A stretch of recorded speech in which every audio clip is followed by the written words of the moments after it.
For the good and bad, his emotions was balanced. He shows that whatever the good happiness and the sorrows in the life should be taken equally. This is how he acted and shown. A Sankarshan Joshi trip. There is a phase of his life where he is supposed to throne as a king.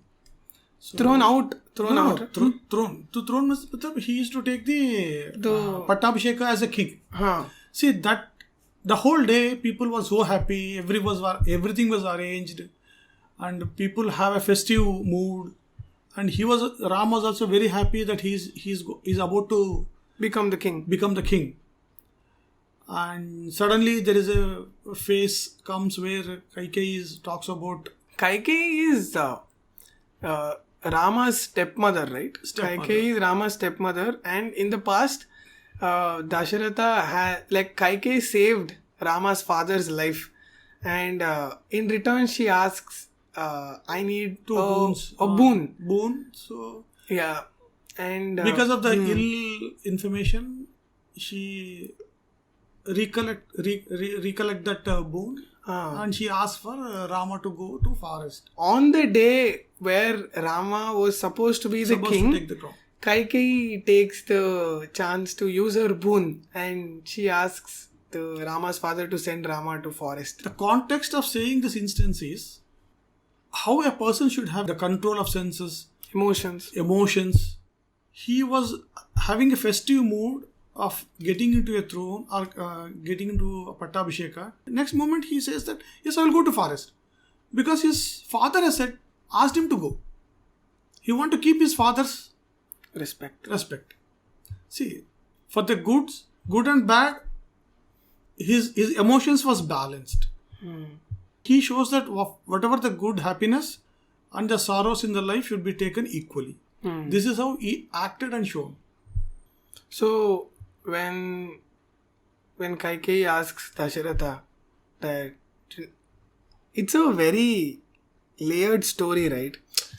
So the reason why Kaikeyi asks Dasharatha the boon, she uses that boon. So she doesn't ask right away, right? Like when Kaikeyi saves Dasharatha's life, when Dasharatha gives her 2 boons, she doesn't take it right away. She wanted to utilize that in the future.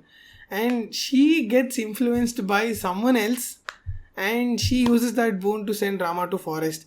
I remember you telling me this instance few weeks back, and that made a huge impact on me, because Rama is super excited, super happy. Everybody in Ayodhya is super happy that Rama is going to be the new king, and it's an entire mood, like there's happiness everywhere. And when Rama hears that he has to go to forest for 14 years, it's not just 1 or 2 days, and he doesn't dwell in sorrow. He doesn't, normally when we take as human beings, right? Let's say I'm supposed to get a job, and last minute they revoke the offer, and I don't have job anymore. There's so much pain that we take. And let's say you invested your money into a business, and all the money went downhill, and now you are bankrupt. Though the graphs of emotion that you have in life, your happiness graph is there, your sorrow is here. But the way how Rama handled that situation, right? Where he has to go to forest, and he just humbly says yes, and he doesn't even take the whole night to enjoy the mood. He's that's what Dasharatha also says, boss. He says that Rama, you were preparing to go to forest in the morning. Why can't you enjoy this night? Sleep in the palace. And Rama says he doesn't want to enjoy that because you're supposed to go to forest. Let me prepare now. That is his preparedness. He has that status of mind both for and at the time of happiness and at the time of sorrow. He has an equilibrium. Same state. Same state. Equilibrium. That's a great term to use, because we, even in Gita, Krishna says, right, don't succumb to too much happiness or sadness. Don't get too into it. Like, don't think that, this is permanent. Like the happiness comes and goes, sorrows also comes and go. Like, don't get attached to any emotion.